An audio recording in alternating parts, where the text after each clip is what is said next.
ونشهد أن سيدنا وسندنا ونبينا وشفيعنا وهادينا ومرشدنا ومولانا إمام الأنبياء وسيد الأنبياء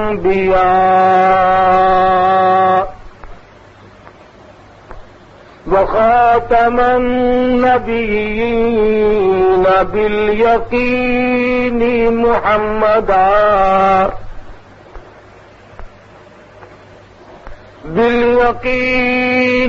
محمدا عبده ورسوله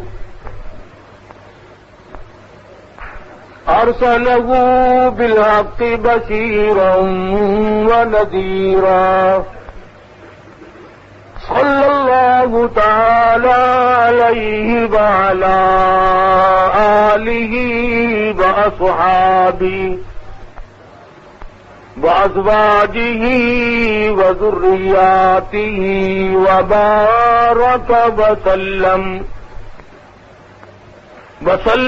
تسليما كثيرا كثيرا. أما بعد فأعوذ بالله السميع العليم من الشيطان الرجيم.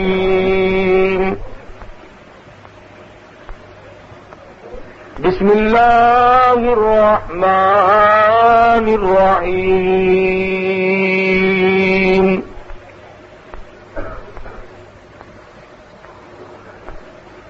يا أيها الذين آمنوا اتقوا الله حق تقاته ولا تموتن إلا وأنتم مسلمون. واعتصموا بحبل الله جميعا ولا تفرقوا واذكروا نعمة الله عليكم إذ كنتم أعداء فألف بين قلوبكم فأصبحتم بنعمته إخوانا وكنتم على شفا حفرة من النار فأنقذكم منها. كذلك يبين الله لكم آياته لعلكم تهتدون. وقال الله تبارك وتعالى فالذين هاجروا وأخرجوا من ديارهم وأوذوا في سبيلي وقاتلوا وقتلوا لأكفرن عنهم سيئاتهم ولأدخلنهم جنات تجري من تحتها الأنهار ثوابا من عند الله والله عنده حسن الثواب.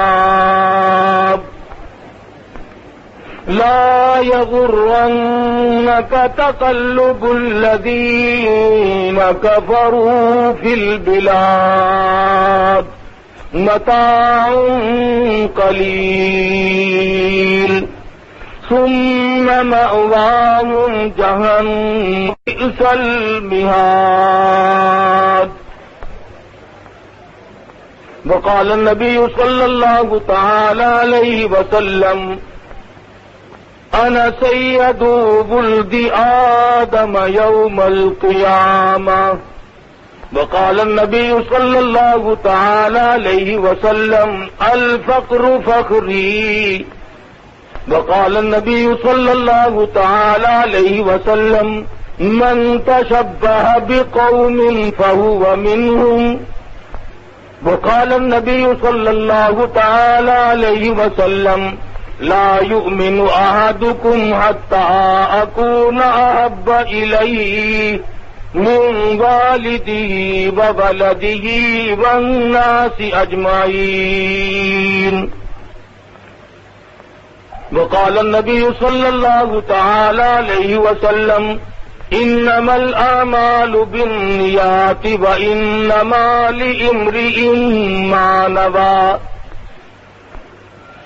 صدق الله مولانا العلي العظيم وصدق رسوله النبي الكريم ونحن على ذلك لمن الشاهدين والشاكرين والحمد لله رب العالمين. درود شریف. اللهم صل على محمد وعلى آل محمد كما صليت على إبراهيم وعلى آل إبراهيم إنك حميد مجيد. اللهم بارك على محمد وعلى آل محمد كما باركت على إبراهيم وعلى آل إبراهيم إنك حميد مجيد.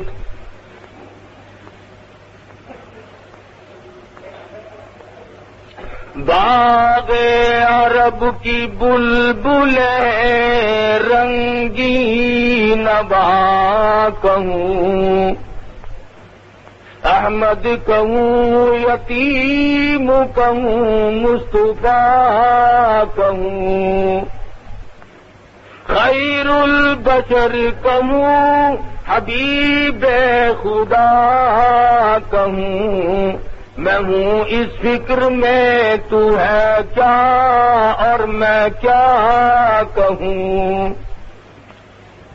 لوگ کہتے ہیں کہ حضرت موسیٰ کلیم ہے، تو وہ ہے کہ رتبہ تیرا سب سے عظیم ہے.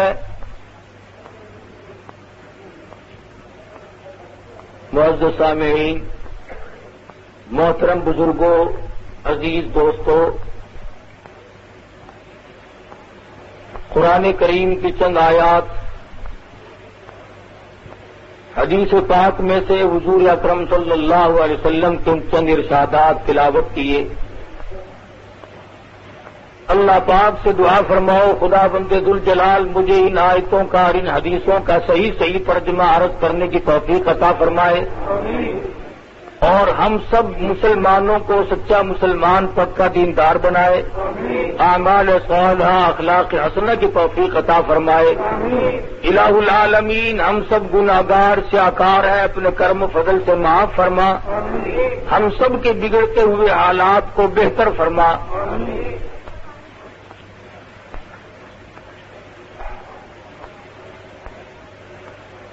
قرآنی آیات کا ترجمہ اور ارشادات محمد مصطفیٰ صلی اللہ علیہ وسلم کا جو ترجمہ ہے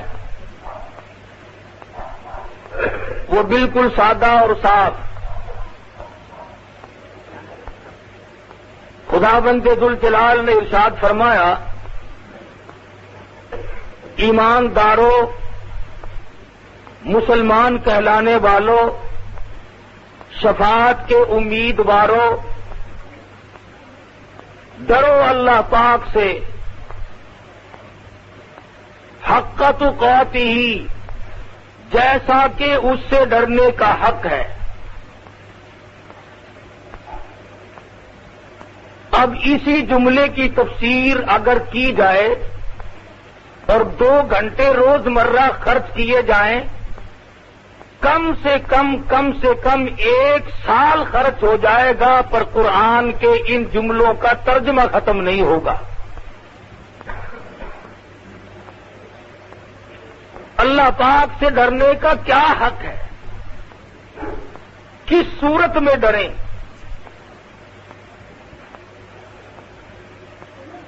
اگر آج ان کا صحیح ترجمہ سمجھا جائے اور ذکر کیا جائے تو وہ ہم لوگوں کے مزاج کے مطابق مشکل بیٹھے گا۔ کیوں؟ ہمارے یہاں تو ڈر اس کو کہتے ہیں کہ آدمی نے حرام کھایا اور کہہ دیا یا اللہ توبہ میری، رشوت لی اور کہہ دیا یا اللہ معاف کر دیو، زنا اور بدکاری کی اور عرض کر دیا الہ العالمین گناہگاروں معاف کر دینا، عزیز رشتہ دار کا خون پیا اور کہہ دیا کہ یا اللہ معاف کر دے۔ حق تقاتی کا ترجمہ یہ نہیں کہ زبان پر صرف استغفار کے لفظ آ جائیں، صرف توبہ کے لفظ آ جائیں۔ حق تقاتی کا ترجمہ یہ ہے کہ آدمی کی ہر وقت آنکھ میں آنسو ہو، دل میں سوز و گداز ہو، اور ہر وقت رونگتا کھڑا ہوتا ہو اور رو رو کر اللہ کی حضور میں ہر وقت یہ عرض کرتا ہو مولا اگر تو نے معاف نہ کیا تو میں جاؤں گا کہاں؟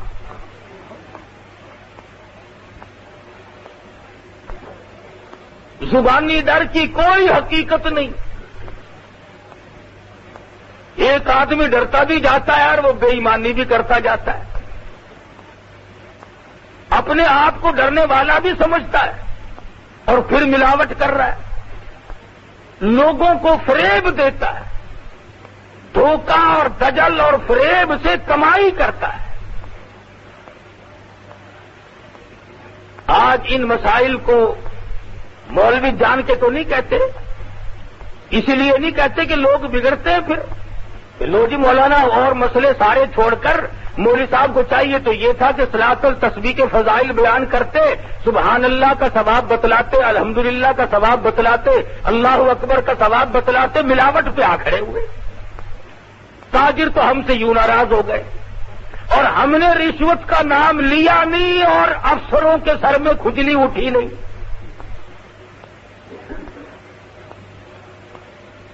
وہ یوں ناراض ہو جاتے ہیں کہ تم اور سب کچھ کہو پر رشوت کا نام کیوں لیتے ہو؟ ہم نماز کی فضیلت، روزے کی فضیلت، قرآن کریم کی فضیلت بیان کرتے رہے، چوری کا نام لیا نہیں، اور جو چوری کرتے ہیں ان کے دماغ میں فوراً خرخشی مچتی ہے۔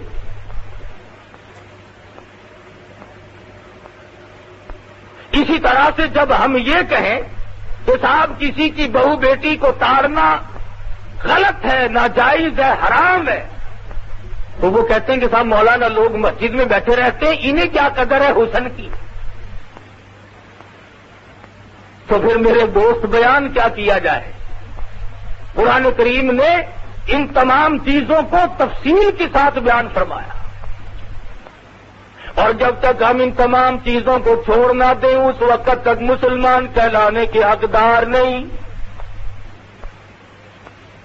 کیوں؟ اس وجہ سے محمد مصطفیٰ صلی اللہ تعالی علیہ وسلم نے ارشاد فرمایا جو اسلام کی حرام کردہ چیز کو حرام نہیں سمجھتا، حلال کردہ چیز کو حلال نہیں جانتا، سرکار مدینہ فرماتے ہیں فلیس منا، وہ میری امت سے خارج ہے۔ ایک حدیث پاک میں فرمایا نبی کریم صلی اللہ تعالی علیہ وسلم نے، صحابی نے پوچھا یا رسول اللہ میرے ماں باپ آپ پہ قربان ہو جائیں، عرض کرنے لگا آپ ارشاد فرماؤ قیامت کب آئے گی؟ سرکار مدینہ صلی اللہ علیہ وسلم نے جواب میں ارشاد فرمایا جب ہر گھر سے کنجری کی آواز آنے لگے۔ میں جب دورہ پڑتا تھا اور یہ حدیث سامنے آئی تو میں نے استاد سے جھگڑا کیا کافی دیر تک کہ حضرت شریف خاندان دنیا میں ہے، سعادت مند عورتیں ہیں، گھر گھر سے کنجری کی آواز کیسے آ جائے گی؟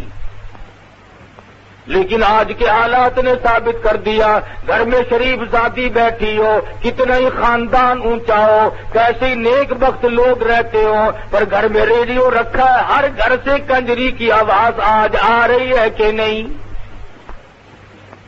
امام الانبیاء محبوب کبریا حضرت محمد مصطفیٰ صلی اللہ تعالی علیہ وسلم کا ارشاد پورا ہو گیا۔ پہاڑ اپنی جگہ سے ٹل سکتے ہیں، زمین اپنی جگہ سے ہل سکتی ہے، یہ آسمان کے ستارے چاند ٹوٹ سکتے ہیں، پر کالی کملی والے کا فرمان غلط نہیں ہو سکتا۔ حضور مدنی کریم صلی اللہ تعالی علیہ وسلم نے ارشاد فرمایا، جب لوگ گناہ کو گناہ نہ سمجھیں، جب برائی کو برائی نہ سمجھیں، جب لوگوں کے دلوں سے برائی کی برائی نکل جائے، سرکار مدینہ نے ارشاد فرمایا پھر انتظار کرو قیامت کی گھنٹی کا۔ آج آپ دیکھ لیں کس قدر ہم میں اظہار ہے، بسوں کے ایکسیڈنٹ ہو جاتے ہیں، لوگ مرنے والوں کے منہ میں پانی بعد میں ڈالتے ہیں، پہلے ان کی جیبوں کی تلاشی لی جاتی ہے۔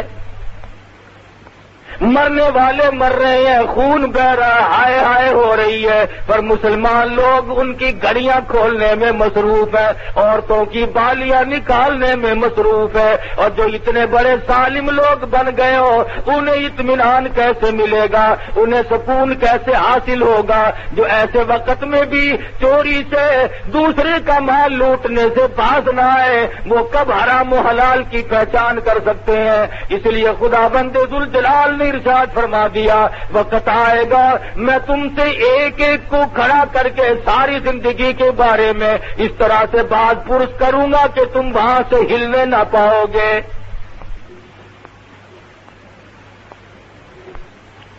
آج دین کا لوگوں نے مذاق اڑا رکھا ہے، اسلام کا تمسخر بنایا ہوا ہے، قرآن مجید کی عظمت کو لوگ کسی طرح سے بھی دلوں میں جگہ دینے کو تیار نہیں۔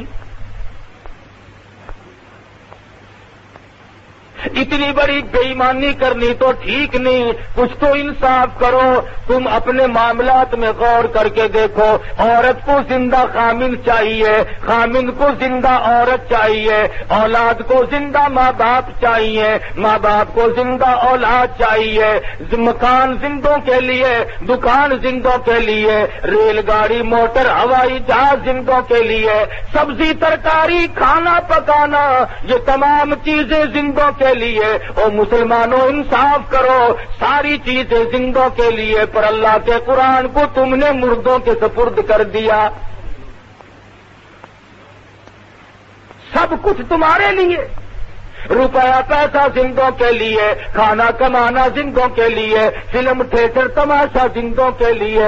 ارے کمال کرتے ہیں لوگ، جب کوئی مر جاتا ہے بنگلے میں، کوٹھی میں، مکان میں، گھر میں، پھر ملا لوگوں کو بلایا جاتا ہے، آؤ آج تو ہمارے گھر میں قرآن کی تلاوت کرو۔ جب تک کوئی مر نہ جائے خدا کے قرآن کو گھر میں جگہ کوئی نہیں۔ اور میں تمہیں صاف ذمہ داری سے بتلاتا ہوں، کوئی مائی کا لال حدیث کی کتابوں میں اس کی تردید نہیں کر سکتا۔ میں قسم کھا کر کہتا ہوں قرآن مجید بھی اللہ نے زندوں کے لیے بھیجا، مردوں کے لیے نہیں۔ نزول مقصد قرآن مردوں کے لیے نہیں۔ میں یہ نہیں کہتا کہ اگر کوئی پڑھ کے بخشے تو ثواب نہیں پہنچتا، اتنی بات ضرور کہوں گا کہ جو پڑھ کر بخشے گا ثواب پہنچ جائے گا، بیچ میں مولوی کی مہر لگوانا ضروری نہیں۔ آپ کو کیا پتا آج خدا جانے کتنے ملا جلاب لیتے پھر رہے کہ کل کو لوگوں کے یہاں کنڈے ہیں زیادہ سے زیادہ رگڑنے۔ www.shahideislam.com مہنگائی کا دور ہے بابا، سبزی نہیں بن پڑتی اور کہاں حلوہ پوری، سبحان اللہ۔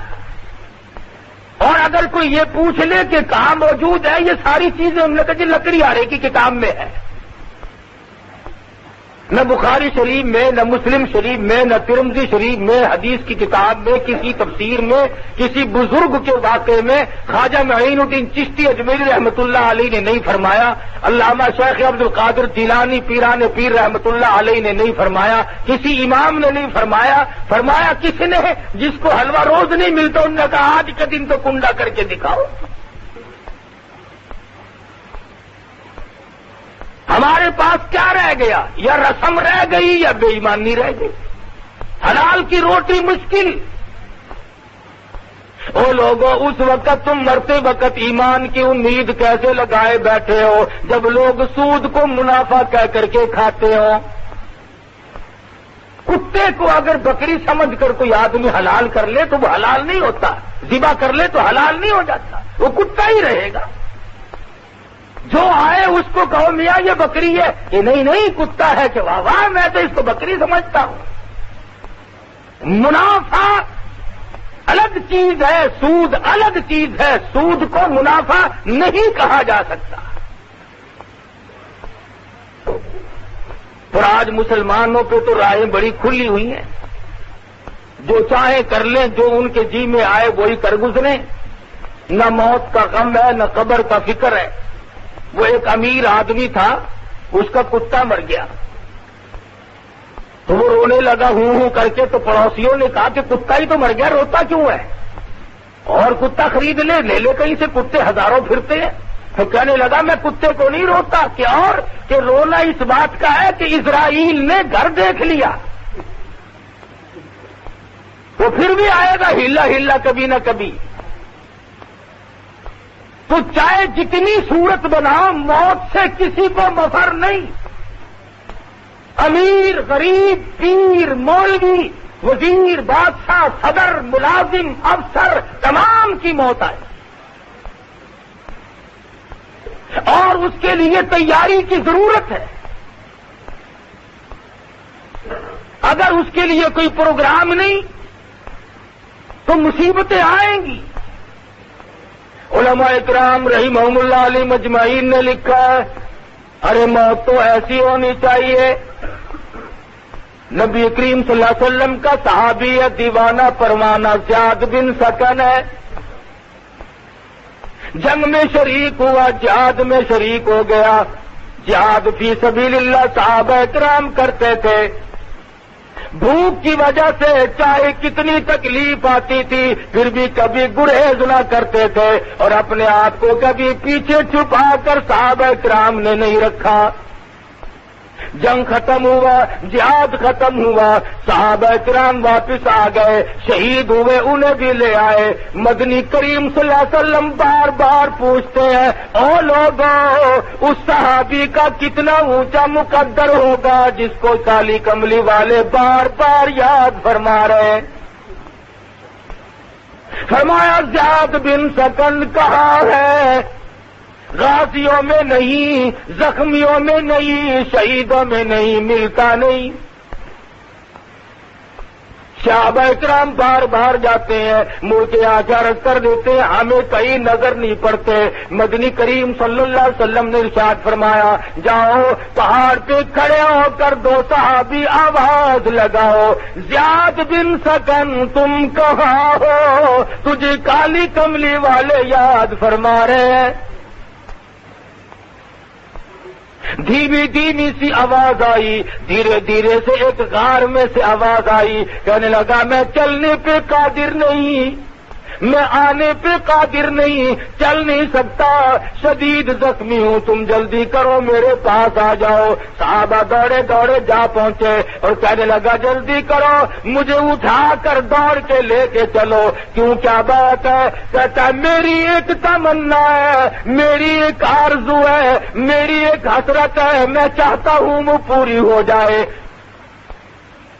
صحابہ کرام اٹھا کر لیے چلے جا رہے ہیں، مدنی کریم کے قریب آ پہنچے. صحابہ کرام نے پوچھا بتلا تو دے تیری کیا تمنا ہے، کیا تیری آرزو ہے؟ کہنے لگا لوگوں ساری عمر دعا مانگی، الہی آخری وقت ہو، میری نظر ہو اور محمد مصطفیٰ کا رخ انور ہو، ایسی صورت میں میری موت آئے. صحابی کو اٹھا کر صحابہ اکرام دوڑے دوڑے تشریف لائے اور مدنی کریم صلی اللہ علیہ وسلم نے دیکھ کر جولی پھیلا دی، رحمت والی گود میں صحابی کا سر رکھ لیا. حضور کی آنکھوں میں آنسو آ گئے. 100 کے قریب تلواروں تیروں کے زخم ہے، سر سے پاؤں تک زخمی ہے. مدنی کریم کے چہرے انور پہ نظر ڈال کر مسکرانے لگا. آپ نے فرمایا کیا بات ہے زیاد بن سکن کیوں مسکرائے؟ عرض کیا میرے آقا آج عمر بھر کی تمنا پوری ہوئی، میری آرزو پوری ہوئی، آج خوشی نہ مناؤں تو اور کیا کروں؟ میری زندگی کے آخری لمحات آپ کے دیدار میں گزر رہے ہیں. کیوں؟ اس لیے میں تو ساری عمر اسی تمنا میں لگا رہا، جہاد کی تمنا کرتا تھا. اللہ نے زخمی جہاد میں کیا اور موت کے لیے آپ کی رحمت والی گود مجھے عطا فرما دی. عشق سوزو گداز ہو تو یہ ساری چیزیں بنی جایا کرتی ہیں، اور یوں خامخواہ سکھ کے عشق میں کچھ نہیں رکھا، لوگوں کو بہکانے کے لیے طرح طرح کی باتیں بنائے. فرمایا خون جگر دے کے خزاں میں ثمر لائیں گے، یوں تیری راہ میں سرد کے گزر جائیں گے. کون تریاق کہے زہر ہی راحل کو، مگر ہم تیرے عشق میں یہ زہر بھی پی جائیں گے. سرکار مدینہ کے سچے شہدائی اور سچائی معنوں میں محبت کرنے والے حضور صلی اللہ علیہ وسلم کی نظر زیاد بن سکن پہ پڑی. زیاد بن سکن نے رخ انور کا دیدار کیا. او لوگوں، ہم میں سے کوئی اپنی بیوی کو دیکھتا ہوا مرے گا، کوئی اپنے بچوں کو تکتا ہوا مرے گا، کوئی کوٹھی بلڈنگ بنگلے کو دیکھتا ہوا مرے گا. قربان جاؤں زیاد بن سکن تیری موت پہ، تو آخری وقت میں مدنی کریم کا دیدار کر رہا ہے. رحمت والی گود میں دم توڑا، پیشانی پہ بوسہ دے کر سرکار مدینہ نے ارشاد فرمایا فزت برب الکعبہ، اور نوجوان رب کعبہ کی قسم تو کامیاب ہے. 100 کے قریب زخم کھائے، تمنا ہے پھر بھی دل نہیں توڑا. آج ہم تو سکینتوں میں دل توڑ بیٹھتے ہیں. ارے صاحب ٹھیک ہے، نیکی تو ہے، پر کیا کروں، میں تو اس کے لائق نہیں، میں کر نہیں سکتا. سستی سستی عبادت، ایسی عبادت ہے، ایسی نیکی جس میں تکلیف آنے کا کوئی اندیشہ نہ ہو، اس کے لیے تو ہم سب تیار ہیں. اور جس پہ یوں معلوم ہو جائے کہ کوئی نہ کوئی مصیبت آئے گی، پھر ہم سب یہ رکھ جاتے ہیں. رات کا وقت ہے، محمد مصطفیٰ صلی اللہ علیہ وسلم کے صحابی کا جنازہ اٹھایا گیا. اللہ پاک ہم سب کو مدینے پاک کا دفن نصیب فرمائے. نوازا ہے مولا کریم نے جن کے دلوں میں یہ محبت، سوز و گداز اور یہ عشق رہا کہ مدینے کا دفن نصیب ہو. مولانا بدر عالم میرٹھی رحمت اللہ علیہ کو جا کے دیکھو، مائی حلیمہ کے قدموں میں اللہ نے جگہ عطا فرما دی. مولانا مظفر حسین کاندلی رحمت اللہ علیہ کو اللہ تبارک و تعالیٰ نے سیدنا عثمان غنی رضی اللہ تعالیٰ عنہ کی بغل میں جگہ عطا فرما دی.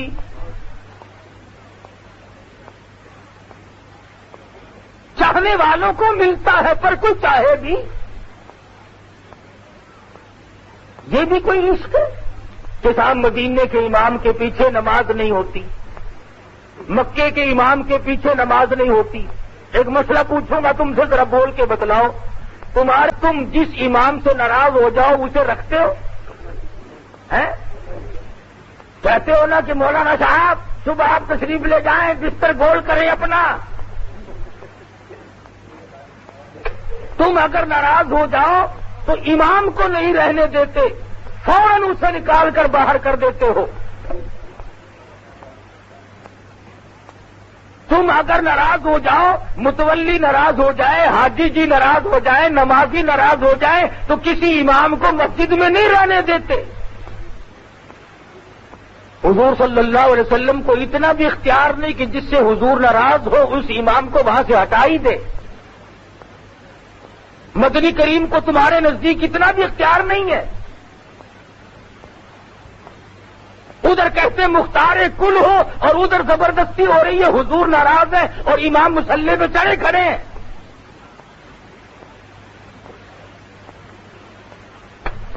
اور پھر دربار الہی بیت اللہ شریف کے اندر جو 5 وقتہ نماز پڑھاتا ہے، امام ہے، جمعہ پڑھاتا ہے، وہ تو اللہ کا دربار ہے. اللہ میاں بھی ڈر گیا ان سے، وہ بھی انہیں نہیں ہٹا سکتا. معلوم یہ ہوا کہ بیت اللہ شریف میں جو امام ہے اللہ پاک ان سے راضی، اور مدینہ شریف میں جو امام ہے محمد مصطفیٰ صلی اللہ علیہ وسلم ان سے راضی. ورنہ کوئی وجہ نہیں کہ ناراض ہو اور وہ امام وہاں ٹھہرے رہے. اللہ پاک نے غریب لوگوں کی ایک تمنا پوری فرمائی. کرایہ کافی بڑھ گیا، سامان کی بھی قلت ہو گئی، اب پیسہ زیادہ بڑھ گیا. اور پاکستان میں رہنے والے غریبوں، تم وہاں تو جا نہیں سکتے، لاؤ میں تمہاری اتنی سی تمنا پوری کرتا ہوں کہ مدینے کا امام آئے، تم زیارت کرو. بیت اللہ شریف کا امام آئے، تم زیارت کرو. اللہ نے غریب قوم کے مقدر جگائے، اور میرے جیسے مولوی فتویٰ لکھنے کھڑے ہو گئے کہ ان کے پیچھے نماز پڑھنی حرام ہے. کعبے کے امام کے پیچھے تو نماز پڑھنی حرام ہے، اور یہ جو صبح سے لے کر شام تک 50 عورتوں کو تاڑتے ہیں ان کے پیچھے نماز ثواب ہے. خدا جانے عقل کہاں ماری گی. اللہ پاک نے ایک تھوڑی سی جھلک دکھائی کہ بھی تم نہیں پہنچ سکتے. اور کیوں؟ حدیث پاک میں آتا، فرمایا نبی کریم صلی اللہ تعالی علیہ وسلم نے، جو آدمی صبح شام حج کی تمنا کرتا ہو اور اس کے آنسو نکل جاتے ہو، ہر وقت دعائیں مانگتا ہو اور اس کوشش میں ہو کہ مجھے موقع اللہ پاک جب بھی عطا فرما دے تو میں فوراً حج کو چلا جاؤں گا، اللہ کے گھر کی زیارت کروں گا، حرم محترم میں جا کے نماز ادا کروں گا، گنبد خضرا صلی اللہ علیہ وسلم کا دیدار کروں گا، زیارت کروں گا. حدیث پاک میں آتا ہے تمنا ہے، آرزو ہے، حسرت ہے، موت آ گئی پوری نہ ہوئی. اللہ پاک ایک فرشتے کو حکم دیتے ہیں، میرے بندے نے بڑی دعائیں مانگی، بڑی تمنا کی، بڑی آرزو کی، میں نے اسے موقع نہ دیا، اور نوری فرشتے میرے اس بندے کی طرف سے جا کے تو مکمل حج ادا کر. کیونکہ اس کی آرزو ہے، اس کی حسرت تھی، اس کی تمنا تھی. تو مسئلہ کہتے ہوئے سوچنا لوگ بھول گئے کہ مسئلہ کہیں تو کس طرح سے کہے اور کیا کہیں. وہ ایک آدمی آیا فتویٰ لینے، ایک مولوی کے پاس عورت آئی، وہ کہنے لگی کہ اس طرح سے انتقال ہو گیا، میرے خامند کا مال اب جائیداد تقسیم ہونی ہے، میرا کتنا حصہ بنے گا؟ مولوی صاحب نے فتویٰ دیا کہ 8واں حصہ ملے گا، باقی تیری اولاد کا. اس نے کہا یہ تو کام بالکل خراب ہو گیا، 8ویں حصے میں کیا کام چلے گا؟ یہ تو سب بچے کچے لے گئے سارا حصہ. وہ کہنے لگی مولوی صاحب نوٹ دوں گی 100 کا بندہ، کوئی بڑی کتاب میں دیکھ لے اگر کوئی مسئلہ نکلتا ہو. انہوں نے کہا تو پہلے نوٹ لا پھر مسئلہ نکال دوں گا میں. اس نے دے دیا تو کہنے لگا ایسی کتاب میں سے نکال لوں جس کا انکار کوئی نہ کر سکے. ماں اغنا عنہ مالہ و ماں کا سب، سارا ہی ماں کا ہے، ماں کو دے دو، بچوں کی ماں کو دے دو اور کسی کا کوئی حصہ نہیں.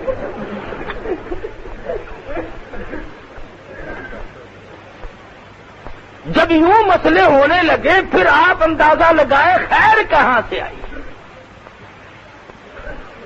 ارے صحابہ کرام تو یہ تھے جنہوں نے دین احمد صلی اللہ علیہ وسلم کی حفاظت کے لیے، دین کی عظمت کے لیے 100 تلواروں تیروں کے زخم کھائے، اور محبت اور عشق کی انتہا ہو گئی. مدنی کریم کی گود میں دم توڑنے کی تمنا رکھی. رات کا وقت ہے، جنازہ اٹھانے والے صدیق اکبر جیسے صحابی ہیں، عمر فاروق رضی اللہ تعالیٰ عنہ، عثمان غنی رضی اللہ تعالیٰ عنہ، علی مرتضی رضی اللہ تعالیٰ عنہ، بڑے بڑے جلیل القدر صحابہ ہیں. اور سب سے بڑی کمال کی بات یہ ہے کہ مدنی کریم صلی اللہ علیہ وسلم بھی جنازے کے ساتھ ساتھ تشریف لے جا رہے ہیں. جس کے جنازے کے ساتھ کالی کملی والے تشریف لے جائیں، اندازہ لگاؤ اس کا مقدر کتنا اونچا۔ راستے میں چلتے چلتے سیدنا ابو ہریرہ رضی اللہ تعالی عنہ کی نظر پڑی۔ یہ بڑا عاشق صحابی تھا، ہر وقت مدنی کریم کی ادائیں تکتا رہتا تھا۔ اس نے دیکھا کہ مدنی کریم صلی اللہ علیہ وسلم اپنی ایڑیاں اٹھا اٹھا کر پنجوں کے بل زمین پہ چل رہے ہیں، تشریف لے جا رہے ہیں۔ قریب آیا اور عرض کرنے لگا، میرے آقا پاؤں مبارک میں، قدم مبارک میں کوئی تکلیف تو نہیں؟ کیوں؟ ایڑیاں اٹھا کر آپ پنجوں کے بل انگلیوں سے چل رہے ہیں، تشریف لے جا رہی ہیں، مجھے تو خطرہ ہوا کہ کوئی تکلیف تو نہیں؟ فرمایا، ابو ہریرہ تجھے علم نہیں، اس صحابی نے 100 کے قریب زخم کھا کر اللہ کی راہ میں شہادت حاصل کی، میری گود میں دم توڑا، تمنا کتنی اچھی کی، دین کی حفاظت کے لیے اپنی جان کو چھلنی کرا دیا۔ آج اس کا جنازہ پڑھنے کے لیے آسمان سے اتنے نوری فرشتے آئے ہوئے ہیں کہ پورا قدم رکھنے کی گنجائش کوئی نہیں، پورا قدم نہیں رکھا جا سکتا۔ کالی کملی والے کے صحابہ کے جنازے فرشتوں نے پڑھے، جہاں نیک لوگ بھی ہمیں نصیب نہیں، آگے بے وضو آ کر یوں ہی کھڑے ہو جاتے ہیں اور پھر اس پہ ناز کرتے ہیں کہ صاحب اتنا بڑا مجمع تھا فلاں کے جنازے پہ، کیا عرض کیا جائے۔ یہ تو نہیں دیکھا کہ مجمع تو بڑا تھا، لیکن کس قسم کے لوگوں کا مجمع تھا۔ فرض نماز نہیں پڑھتے، جمعے کی نماز پہ جاتے نہیں، اور کسی کا جنازہ ہوا خصوصاً بڑے آدمی کا تو پھر جا پہنچے، صرف اس دکھانے کے لیے تاکہ لوگوں کو پتہ چل جائے کہ فلاں کے جنازے پہ میں بھی آیا تھا۔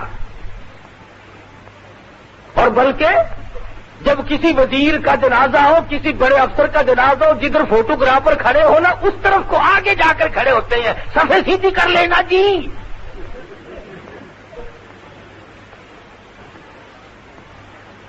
ایک آدمی اور آ رہا ہے، انتظار کرو تاکہ سب کو پتا چل جائے کہ میں بھی آیا ہوں۔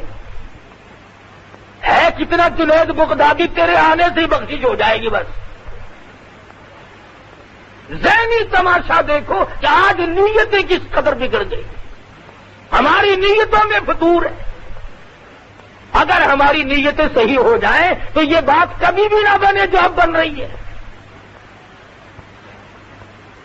صرف تمہاری بات نہیں، پوری دنیا میں اس وقت مسلمانوں کا یہ حال ہے کہ قرآن کو ٹھکرایا اور اپنی مرضیات پہ چلے تو آج مار کھا رہے ہیں چاروں طرف۔ اب کوئی یہ ماننے والی بات ہے کہ اسرائیل کے چند بدماش یوگنڈا کے ہوائی جہاز اڈے پہ آئے اور 36 منٹ میں ان کو مار مور کر پکوڑے سے بنا کے چلے گئے؟ 36 منٹ میں سارا کھیل کھیل دیا۔ مسلمان اتنا کمزور، اتنا بزدل، اتنا گیا گزرا۔ اب تم نہیں بچتے، یاد رکھو، تیار ہو جاؤ مرنے کے لیے۔ غیرت ہمارے پاس نہ رہی، شرم و حیا ہمارے پاس نہ رہی، دیانت و امانت ہمارے پاس نہ رہی، حرام و حلال کی پہچان کر کے اس پہ عمل کرنا یہ ہمارے پاس نہیں رہا۔ اب ہمارا بچنا بڑا مشکل ہے۔ پچھلے ہفتے میں انڈونیشیا میں زلزلہ آیا، 2 گاؤں سالم کے سالم زمین میں غرق ہو گئے۔ گناہ بڑوں نے کیے، خدا جانے کتنے بچے گود میں ہوں گے، کتنے بچے پیٹ میں ہوں گے، کتنے معصوم بچے بڑوں کے گناہوں کی وجہ سے زمین میں دفن ہو گئے، غرق ہو گئے۔ ابھی 1 مہینہ نہیں ہوا، فلپائن میں زلزلہ آیا، آندھی آئی، طوفان، 1 گھنٹے میں 20,000 آدمی مر گیا۔ اب موت تھوک کے بھو آ رہی ہے، اور مجال ہے ہم بدل جائیں۔ نہ میں بدلوں، نہ تم بدلو، نہ دکاندار بدلے، نہ حاکم بدلے، بالکل نہیں بدلنا، اور آگے کو چلیں گے۔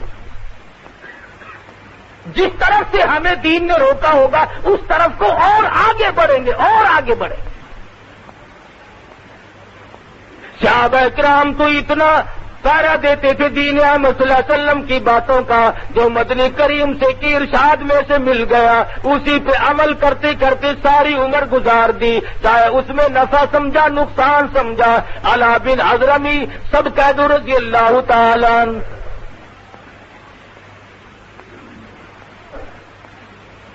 300 کے قریب صحابہ کرام کا ایک لشکر فاروق اعظم رضی اللہ تعالی عنہ نے بھیجا۔ شام کا وقت تھا، اندھیری رات شروع ہو گئی اور قدرت خدا کی 300 اونٹ تھے، سارے چھٹ کر بھاگ گئے۔ جو ان پہ لگا ہوا سامان تھا وہ بھی گیا اور خود بھی گئے۔ اب صحابہ کرام پریشان ہیں کہ پانی کی بوند نہیں، گرمی کا موسم ہے، صبح کو دن نکلے گا، ہمارے مرنے میں تو کوئی تردد ہی نہیں رہا۔ پینے کو پانی نہیں، وضو کو پانی نہیں، کھانے کی کوئی چیز نہیں، تمام اونٹ یکدم بھاگ گئے۔ علا بن حضرمی رحمت اللہ رضی اللہ تعالیٰ عنہ نے رات کو اعلان کر دیا، او لوگوں تیمم کر کے اللہ کی حضور میں نماز ادا کرو، اس کے بعد دعا مانگو، مولا ہماری مشکلوں کو آسان فرما۔ تمام رات عبادت کی، دعا مانگی، فجر کی نماز ادا کی۔ جس نے نماز پڑھائی تھی اس کی نظر پڑی تھوڑی سی دور پہ، پانی دکھائی دیا۔ دو چار اٹھ کر کہنے لگے جا کے دیکھ کے تو آئے۔ جا کے کیا دیکھتے ہیں کہ بہت بڑا پانی کا چشمہ بھرا ہوا ہے۔ شور مٹا دیا، آ جاؤ پانی پی لو، آ جاؤ اللہ نے پانی دے دیا، آ جاؤ اللہ نے پانی دے دیا۔ صحابہ کرام ابھی پانی پی رہے تھے، ادھر سے کیا دیکھتے ہیں کہ 300 اونٹوں کی قطار یکدم خود بخود سامان سارا لگا ہوا پھر واپس آ گئی۔ اب صحابی نے کھڑے ہو کر تقریر کی اور کہا دیکھو میں تمہیں کہاں لے جانا چاہتا ہوں۔ ڈارمینیا ایک جزیرہ ہے سمندر میں، کافر لوگ اس جزیرے میں کشتیوں اور جہازوں کے ذریعے بھاگ گئے اور وہاں جا کر محفوظ ہو گئے۔ اب ہم نے ان پہ جا کر حملہ کرنا ہے۔ صحابہ کہنے لگے جہاز نہیں، کشتی نہیں، سمندر میں کیسے گزریں گے، بڑا مشکل معاملہ ہے۔ صحابی کھڑا ہو کر کے کہنے لگا پرواہ نہ کرو، اس اللہ کی ذات پہ بھروسہ کر کے اپنی سواریوں کو سمندر میں ڈال دو، میرا یقین ہے ارادے پاک ہیں، نیت پاک ہے، عمل بھی پاک ہے، زبان بھی پاک ہے، میرا یقین ہے اللہ تبارک و تعالیٰ بغیر کشتیوں کے ہمیں پار پہنچائے گا۔ چنانچہ تاریخ گواہ ہے کہ سارے صحابہ کرام نے اپنے اونٹ گھوڑے جو کچھ بھی سواری تھی سمندر میں ڈال دیا۔ صحابی قسم کھا کر کہتا ہے کسی سواری کے پیٹ کو بھی پانی نہیں لگا۔ ڈارمینیا کے قلعے پہ جا کر جب حملہ کیا اندر سے نکلے اور کہنے لگے اب ہم تمہاری حکومت کو یوں ہی مان لیتے ہیں، اب ہمیں یقین ہو گیا کہ تم حق پہ ہو، ہم جہازوں کے ذریعے آئے، کشتیوں کے ذریعے آئے، ارے جن کو سمندر راستے بنا کر کے دیتا ہو وہ حق پرست نہیں تو اور کیا ہو سکتا ہے۔ لڑائی نہیں ہوئی، صحابہ کرام کو اللہ پہ انہوں نے یقین جمایا، اللہ پاک نے سمندر کو حکم دیا کالی کملی والے کے غلام آ رہے ہیں، سڑکیں بنا کر دے ان کو، کیوں؟ ارادے نیک ہیں۔ ہمارے ارادوں کا تو یہ حال ہے، سڑک پہ چلتے چلتے اگر یوں نیت سے کوئی نظر ڈالے کہ کوئی روڑا اینٹ کانٹا کہیں تو فرق ہے، اور تو کوئی ایسا فرق نہیں۔ آج نیتوں میں فساد آیا تو بگاڑ ہو گیا، اعمال میں فساد آیا، زمین اور زمان میں فساد آیا، ہمارے تمام معاملات میں آج فساد آ گیا۔ اور یہ وجہ ہے دین احمد صلی اللہ علیہ وسلم سے بغاوت۔ اللہ پاک نے کبھی بھی نافرمانی کرنے والوں کو معاف نہیں کیا، یہ صحابہ کرام کی جماعت ایک اور جنگ قادسیہ میں جا پہنچی. انہوں نے جا کر کے قلعے پہ حملہ کیا, اس کو فتح کر لیا. بڑا سونا ملا, بڑی چاندی ملی, ہیرے جواہرات ملے. ایک صحابی کو ایک ایسا ڈبہ ملا جس میں بہت اعلیٰ قسم کے قیمتی موتی بند تھے. اس نے جا کر کمانڈر کو دیا. وہ کہنے لگا سارا مال ایک طرف اور یہ پورا ڈبہ ایک طرف, تجھے پتا نہیں تھا اس میں کیا چیز بند ہے. صحابی کہنے لگا میں نے کھول کر دیکھا تھا. پوچھا کمانڈر نے تجھے اس کی قیمت معلوم ہے؟ صحابی کہنے لگا ہاں مجھے قیمت معلوم تھی. پھر یہ تم نے ڈبہ چھپایا کیوں نہیں؟ کہنے لگا کیسے چھپاؤں, مجھے قبر کا اندھیرا یاد ہے. کیسے چھپا لیتا, مجھے تو قبر کا اندھیرا یاد ہے. میں نے تو ایسی کوٹھڑی میں جانا ہے, نہ میرا عزیز ہوگا نہ میرا کوئی رشتے دار ہوگا, اکیلا میں ہوں. www.shahideislam.com دلوں میں کچھ گڑبڑ آ گئی. کسی نے دینار کچھ ادھر ادھر کر لیے, اور ایک مسلمان نے تو ایسا کیا کہ بلی ماری, اس کا پیٹ چاک کیا اور اس میں سونے چاندی اور جواہرات بھر کے اسے سی کر رسی میں باندھ کر یوں گھسیٹتا ہوا لے گیا کہ مردار کو باہر پھینک کے آؤں.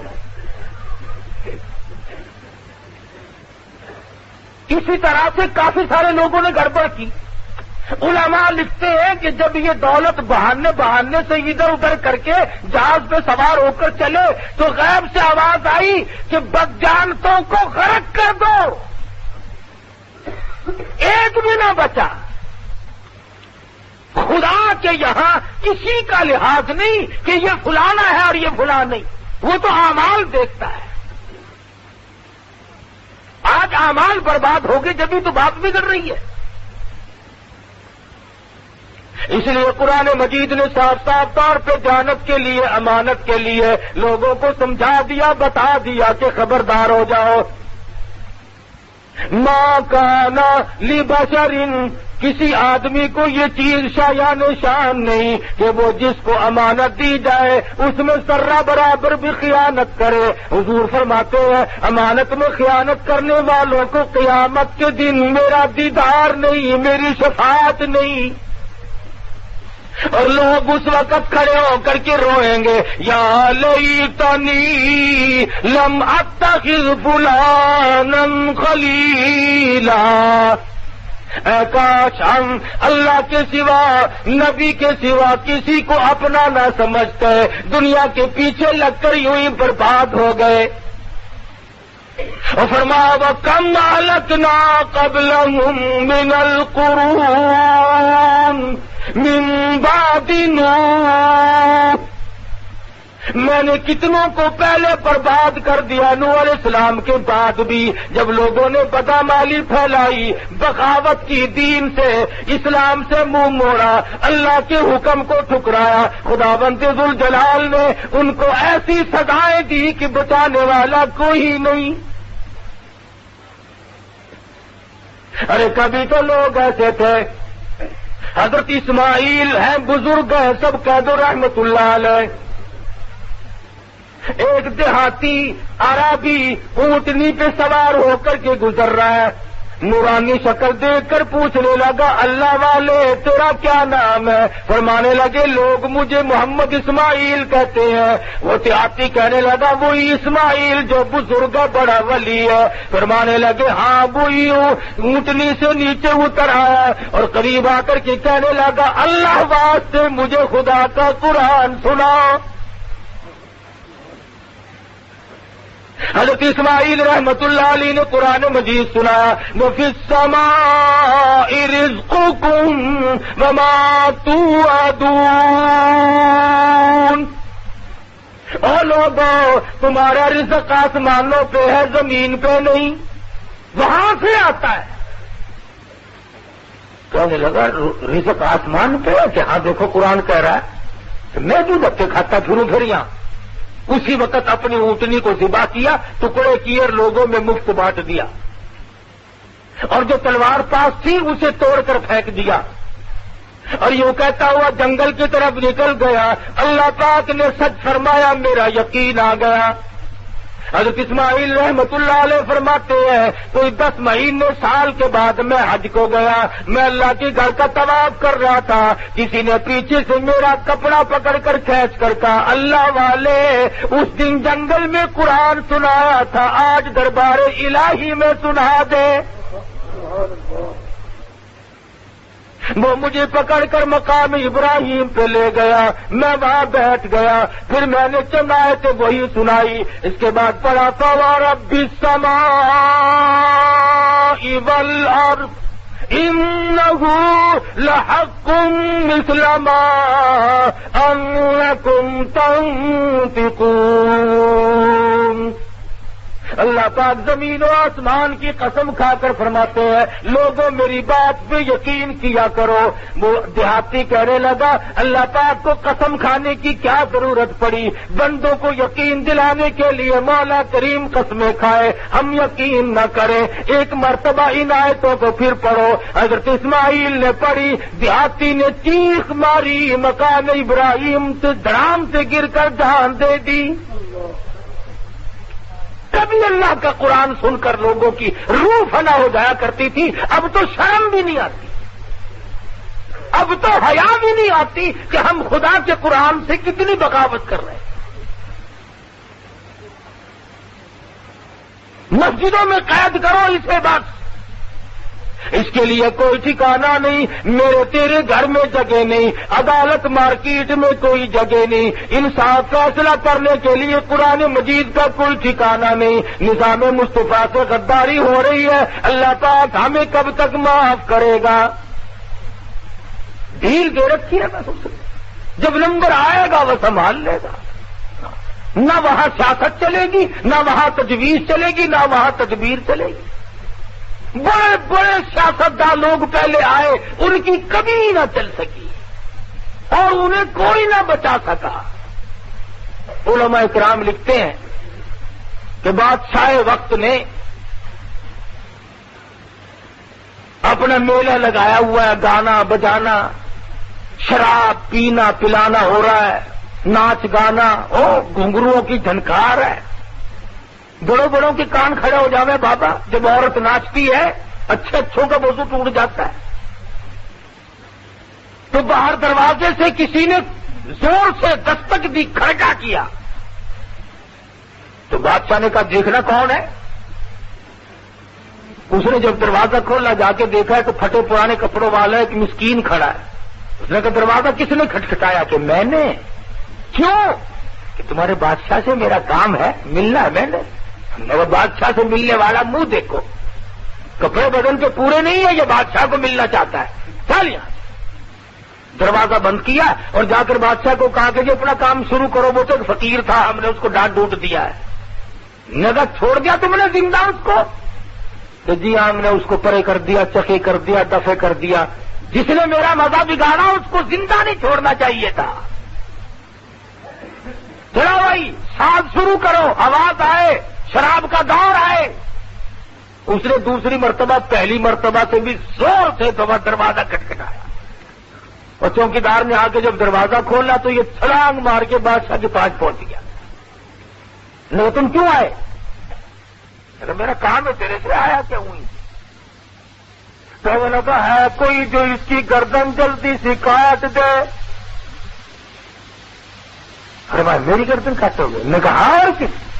تم نے تمام مدے کا بیڑا غرق کر دیا، کرکلا کر دیا سارا، جلدی گردن کاٹو اس کی۔ میں نے کہا میری کاٹو گے؟ میں نے کہا ہاں اور کس کی؟ میں نے ذرا سا کام ہے ایک آپ سے کام۔ نے کیا کام ہے؟ کان میں کہنے کا ہے۔ سر کان میں کہنے کا ہے۔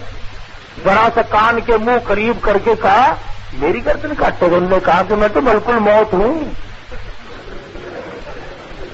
اسرائیل ہوں میں تو، بس سنتے ہی دیکھنا جی دیکھنا اجی دیکھنا، ذرا سی مہلت دو، بڑی مہربانی ہوگی۔ اجی انہوں نے کہا بدماش ہم مہلت چاہتا ہے، ابھی تو گردن کاٹ رہا تھا میری۔ ایک سکینت کی مہلت تجھے نہیں ملے گی۔ انہوں نے کہا مہربانی کر کچھ تھوڑی سی دیکھنا، آپ لوگ بڑے کریم ہوتے ہیں، بڑے مہربان ہوتے ہیں، میں تیرے جیسوں کے لیے مہربان. فرمایا جاء اجلها لا يستاخرون ساعة ولا يستقدمون. جب موت کا وقت مقرر آ پہنچا تو ایک سیکنڈ ادھر ادھر نہیں، کوئی نہیں ادھر ادھر کر سکتا. پورے ملک کی فوج آ جائے، پورے ملک کی پولیس آ جائے، ساری انتظامیہ آ جائے اور پورے ملک کی قوت صرف کرنا شروع کر دے، کسی آدمی کا، کسی وزیر کا، کسی افسر کا ایک سانس بڑھانے پہ قادر نہیں بڑھا سکتا کوئی بھی ایک سانس. کتنے دنیا بھر کے ڈاکٹروں کو جمع کر لو، کچھ نہیں کہہ سکتا کوئی ایک سیکنڈ کے لیے کسی کو زندہ نہیں رکھ سکتا. جب موت آنے والی ہے تو اس کے لیے صحابہ کرام نے بھی تیاری فرمائی. اور آج ہمارے ایسے حالات کیوں ہو گئے کہ ہمارا کسی طرح کا بھی پروگرام نہیں، کوئی منشور نہیں، بلکہ اندھیر کھاتے کی طرح سے جو دماغ میں آتا یوں ہی کرتے جاتے ہیں، چلتے جاتے ہیں. فرمایا یا ایھا الذین آمنوا اتقوا اللہ حق تقاتہ. ایمانداروں ڈرو اللہ سے جیسا کہ اس سے ڈرنے کا حق ہے. ہم لوگ وقت پہ نہیں ڈرتے، بے وقت سے ڈرے. ابھی یہ جو کارخانے لیے گئے نا، ان کو اگر کسی نے جا کر کے یوں بتایا نا کہ بھی 2.5% زکات دو، یہ مولوی کھانے کے لیے بس ہر وقت بہانے بناتے ہیں، زکات کا فلانا دماغ. بات نہیں سنتے تھے، اپنے کھڈے پہ تھڑے پہ بیٹھ بیٹھ کر علماء کو گالیاں بکتے تھے، قرآن مجید کے اسلام کے نظام سے اعتراض کرتے تھے. اب سنا ہے منڈے پڑے ہیں پرسوں ترسوں کے، منڈے پڑے ہیں. ایک قانون آیا، تم نے کہا باہر ہو جاؤ. میں کہا جی کیا بات ہے؟ میں کہہ رہا ہوں باہر ہو جاؤ. بسم اللہ الرحمن الرحیم.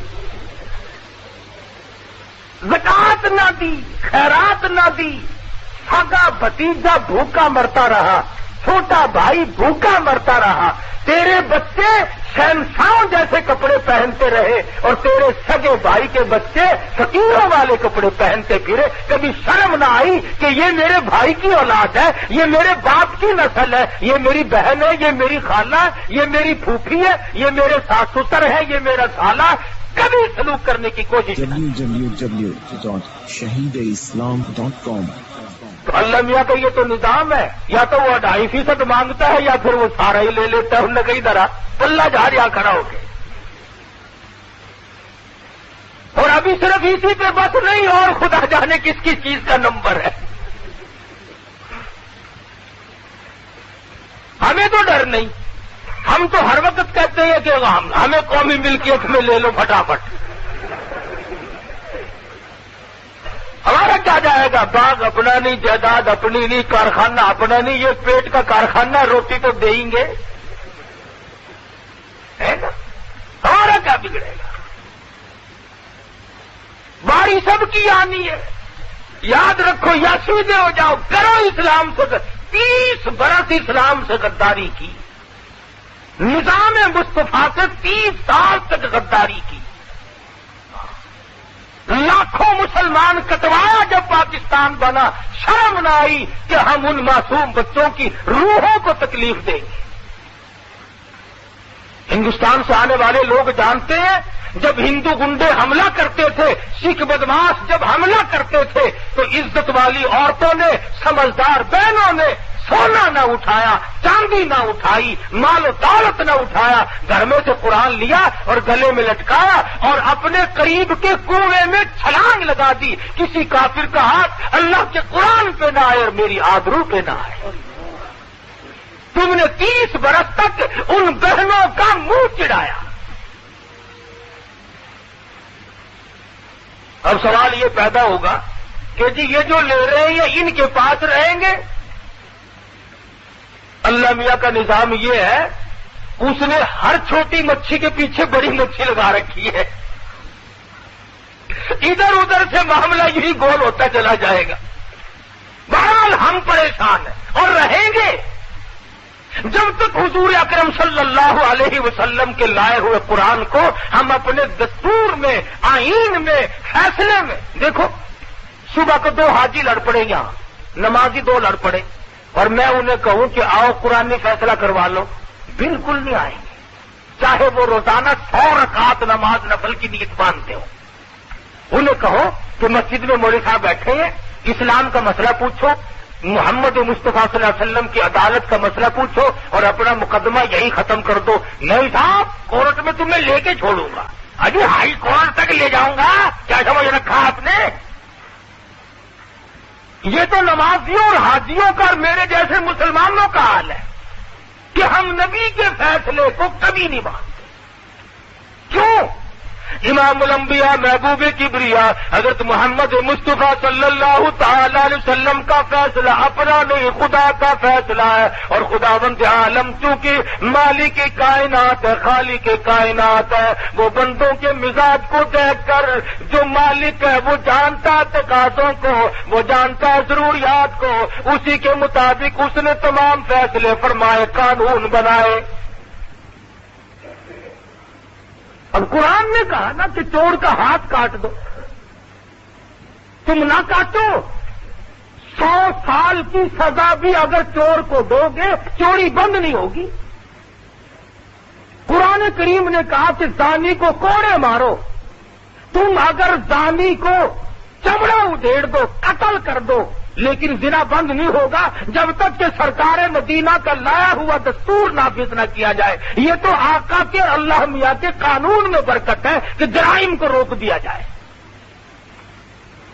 قانون تو اب بھی ہے، پولیس پکڑتی بھی ہے، مقدمے بھی چلتے ہیں، چوروں کو کون سا کھلم کھلا چھوڑتے ہیں. ہاں ایک بات تو ہے، اگر اس قسم کا کام کرنے والے حصہ ڈال لیں پھر ماشاءاللہ کام چلتا رہتا ہے.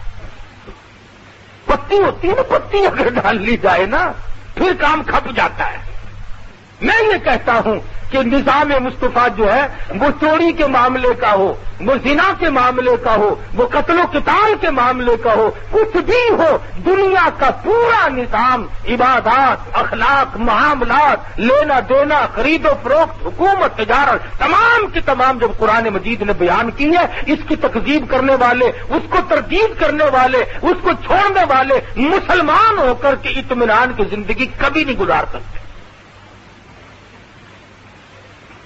ہاں اگر اسلام اور ایمان کا انکار کر دیا جائے پھر اور بات ہے.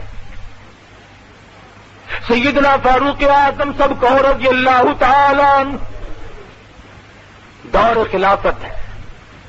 ایک عیسائی جاسوس آیا مدینے میں اور مسلمانوں کو کہنے لگا، کیوں بھائی تمہارا ایوان صدر کہاں ہے، شاہی محل کہاں تمہارا؟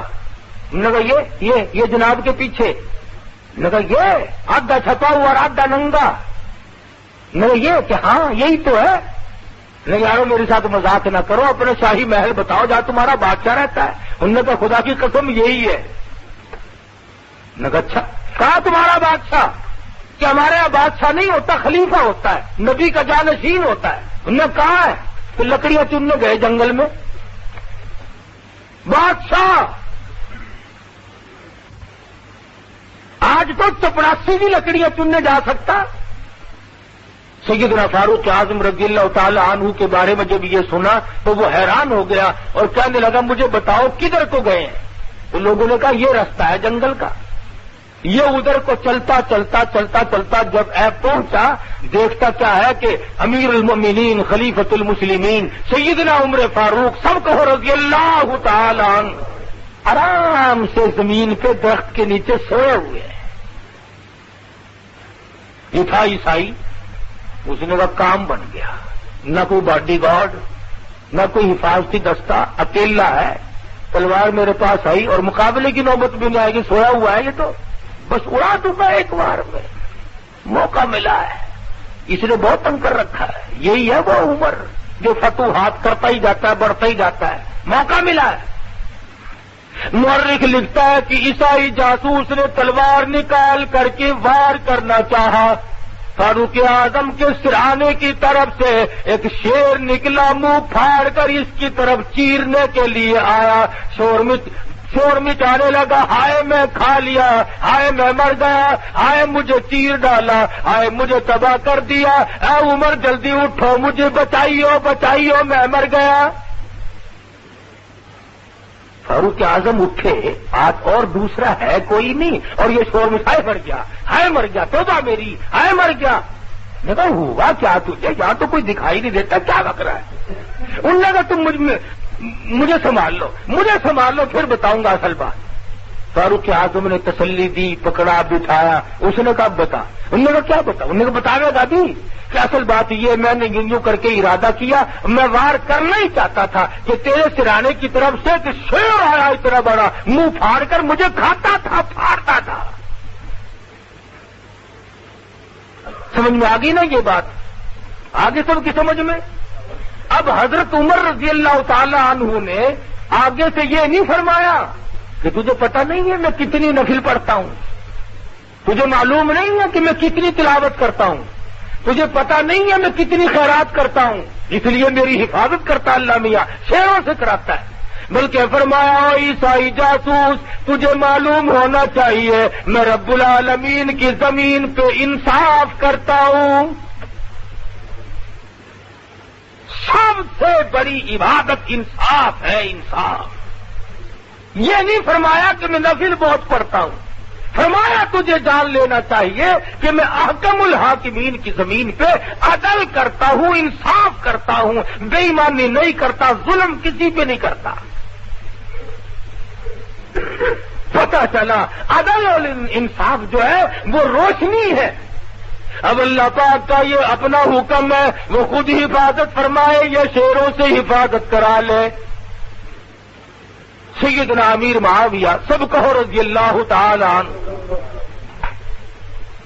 ان کا امیر لشکر ہے عقبہ بن نافع، افریقہ کے گھنے جنگل میں جہاں دلدل بھی ہے، درخت بڑے قریب قریب ہے، بڑے موذی جانور رہتے ہیں، شیر ہیں، چیتے ہیں، بگیاڑ ہے، سانپ بچھوؤں کی بڑی تعداد ہے۔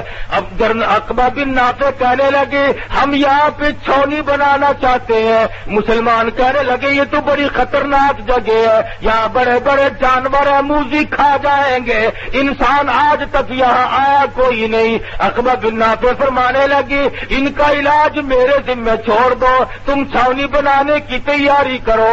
صحابی درخت پہ چڑھا اور آواز دی، کہنے لگا او شیرو، او بگیاڑو، او چیتو، او سانپ بچھو، تمام جانوروں کے نام لے لے کر کے کہا میں غلام ہوں محمد مصطفیٰ صلی اللہ علیہ وسلم کا، اور ہم یہاں چھاؤنی بنائیں گے مستقل، اس لیے میں حکم دیتا ہوں 24 گھنٹے کے اندر اندر جنگل کو خالی کر دو، جو ملے گا اس کے بعد اسے قتل کر دیا جائے گا۔ مسلمان جنگل کے جانوروں کو چیلنج کرتا ہے، اور مورخ لکھتا ہے کہ جب لوگوں کی نظر پڑی تو شیر قطار بنا کر، سانپ اپنی قطاروں میں، بگیاڑ اپنی قطاروں میں، چیتے اپنی قطاریں بنا بنا کر کے جنگل سے نکل رہے تھے۔ تمام مسلمان کھڑے ہو کر کے جانے والوں کا تماشا دیکھ رہے تھے۔ کبھی تم ایسے تھے کہ تمہارے جنگل کے جانور بھی تابع تھے، سمندروں کا پانی بھی تمہارے تابع تھا، کبھی ہوا بھی تمہارے تابع تھی، اور آج تم خود مر رہے ہو، تمہارا اس دنیا میں پرسان حال، اور تمہیں سنبھالنے والا کوئی نہیں۔ کبھی اس کی وجہ نہیں سوچی کہ آخر ایسا ہو کیوں گیا، کیوں ہوا ایسا؟ اس کا واحد سبب یہ ہے کہ نظام مصطفیٰ صلی اللہ علیہ وسلم سے غداری ہے۔ دنیا کے مسلمانوں نے قرآن کے نظام کو چھوڑ دیا، اسلام کے نظام کو چھوڑ دیا، سرکار مدینہ کے لائے ہوئے دستور کو چھوڑ دیا، اپنی مرضی کا نظام چلایا۔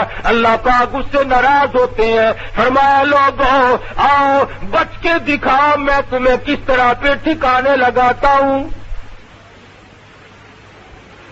رات لوگ حیدرآباد میں کہہ رہے تھے کراچی سے کئی بسیں آتی آتی پانی میں جو گھسی، کئی بسیں لڑک گئی، اور ایک دلہن جس کو کراچی سے لا رہے تھے پانی میں جب بہنے لگی اس کے خامند نے چٹیا پکڑی تو وہ ہاتھ میں رہ گئی اور وہ پانی میں بہ گئی اور مر بھی گئی. اس نے کیا مہندی اس لیے لگائی ہوگی کہ میں راستے میں ڈوب جاؤں گی. کتنے دن پہلے ماں باپ نے سہیلیوں نے بٹھایا ہوگا گھر میں کہ تم دلہن بن کر جائے گی. اسے معلوم تھا کہ میں تو ٹھکانے پہنچنے بھی نہ پاؤں گی. اور ابھی پچھلے ہفتے میں لال پور کی سرگودے کے درمیان میں ایک بس آئی فاٹک پہ، ڈرائیور کے ہاتھ پاؤں پھول گئے، منہ تو چھوڑ کے نکل گیا. 26 آدمیوں کے چھیچڑے اڑ گئے، براتیوں کے. اور قدرت خدا کی اسی بس میں دولہا دلہن دونوں بچ گئے. جنہیں بسانے چلے تھے وہ بچ گئے، جو بسانے والے تھے وہ اجڑ گئے. اس لیے کہتا ہوں ہر وقت اللہ پاک سے ڈر. اس سے ڈرنے کا یہ حق ہے کہ اٹھتا بیٹھتا کھاتا پیتا لکھتا سوچتا تمام معاملات میں اللہ سے ڈر کر حق کا تو قوتی ہی ایسا ڈر جیسا کہ اس سے ڈرنے کا حق ہے. صحابہ کرام ڈرا کرتے تھے، تمام معاملات میں ڈرتے تھے. سیدنا عمر فاروق سب کہو رضی اللہ تعالی عنہ فرماتے ہیں کہ میں نے ساری عمر تمنا کی کہ میں ابو بکر صدیق سے نیکیوں میں بڑھ جاؤں، لیکن ایک دن ایسا آیا میں نے یہ تمنا کرنی چھوڑ دی. یہ تمنا کرنی میں نے چھوڑ دی. کون سا دن؟ امیر المومنین خلیفۃ المسلمین سیدنا ابو بکر صدیق سب کہو رضی اللہ تعالی عنہ خلافت کا دور ہے. عمر فاروق فجر کی نماز کے بعد ایک بڑھیا محتاج کے دروازے پہ چلے گئے. آواز دی برتن لا، میں پانی بھر کے لا دوں، اور جو تیرا کام کاج جو مجھے بتا دے. اندر سے آواز آئی جزاک اللہ، اللہ پاک تجھے جزائے خیر عطا فرمائے، تجھ سے پہلے کوئی اور سارے کام کر کے چلا گیا. حیران ہے کون ہے ایسا آدمی؟ نماز پڑھتی تو میں آیا ہوں، نماز سے پہلے کون آ گیا؟ فاروق اعظم اگلے روز اذان کے بعد فجر کی نماز سے پہلے پہنچے. بوڑھی اماں برتن دے، پانی بھر کے لا دوں، تیرا اور جو کاروبار ہے مجھے بتا دے میں کر کے جاؤں. آواز آئی جزاک اللہ، اللہ پاک تجھے جزائے خیر عطا فرمائے، تیرے سے پہلے کوئی اور سارا کاروبار کر کے چلا گیا. کون ہے ایسا؟ تیسرے دن اذان سے کافی دیر پہلے پہنچے. دیکھتے کیا ہے کہ ایک آدمی بڑھیا سے مکان میں داخل ہو رہا ہے اور دونوں کندھوں پہ 2 گھڑے پانی کے بھرے ہوئے رکھے ہوئے ہیں. تو فاروق اعظم باہر بیٹھ گئے، دیکھوں گا نکلتے ہوئے کو یہ ہے کون. جھاڑو دی، کھانا پکایا، اس معذور محتاج عورت کو کھلایا، برتن صاف کیے، سارا کام کر کے جب باہر نکلے فاروق اعظم نے آواز دی، تو جانے والے بتا تو دے تو کون ہے؟ فرمایا عمر کیا لے گا پوچھ کر، میں تیرا بھائی ابو بکر صدیق ہوں. خلافت ہو، حکومت ہو، اقتدار پہ بیٹھے ہو، معذوروں اور محتاجوں کا پانی بھرتے پھرے. آج تم کسی سے راستہ تو پوچھ کے دکھاؤ، راستہ بتانے والے نہیں ملتے. بڑے اسٹیشنوں پہ گاڑیاں پوچھو یہ کہاں جائے گی، بولتے ہی نہیں بولتے. وہ اتنے مقام پہ پہنچ کر کے بھی غریبوں، معذوروں اور محتاجوں کی رات دن خبرگیری کریں. صبح کسی سپاہی کو کہتے ہیں دیکھنا کہ ذرا یہ چارن نہیں کہ ہری مرچیں تو لانا، ایسی لا کے دیکھنا یاد رکھو گے. کسی کو کہہ کے تو دیکھو تم. وہ زمان نہیں چلا گیا، وہ لوگ ہی رخصت ہو گئے جو دوسروں کے کام آیا کرتے تھے. اب تو جہاں تک ہوگا دوسرے کو برباد کریں گے، بے عزتی کریں گے ایک دوسرے کی. تو حضور اکرم صلی اللہ علیہ وسلم نے قرآن مجید کی تلاوت فرمائی، فرمایا یا ایھا الذین آمنوا اتقوا اللہ حق تقاته ولا تموتن الا وانتم مسلمون. ایمانداروں ڈرو اس مولا کریم سے جیسا کہ اس سے ڈرنے کا حق ہے. اتنے ڈرو کہ مرتے وقت تم پکے مسلمان ہو کے مرو.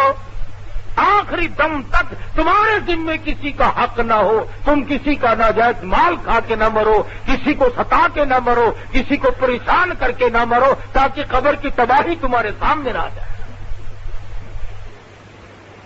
سیدنا ابو درداء ہے سب کا ہے رضی اللہ تعالی عنہ, ایک جنازے کے ساتھ ساتھ چل رہے ہیں. کسی نے پوچھا ابو درداء یہ کس کا جنازہ ہے؟ کہنے لگا تیرا جنازہ ہے. اس نے ذرا منہ بنایا کہ ناراض کیوں ہوتا؟ چل میرا جنازہ ہے. اور کہا یہ اپنے خاتمے کو پہنچ گیا, اس نے ملک الموت کا جھٹکا سہ لیا, یہ دنیا کو چھوڑ گیا, دوسری دنیا میں چلا گیا, اور جنازہ تو میرا تیرا باقی ہے, خدا جانے کس حال میں موت آئے. سیدنا ابراہیم علیہ السلام نے ملک الموت سے کہا مجھے اپنی شکل تو دکھا جس شکل میں گناہگاروں فاسقوں فاجروں کی روح نکالتا ہے. کہنے لگا خلیل اللہ تحمل نہ کر سکو گے, دیکھ نہ سکو گے.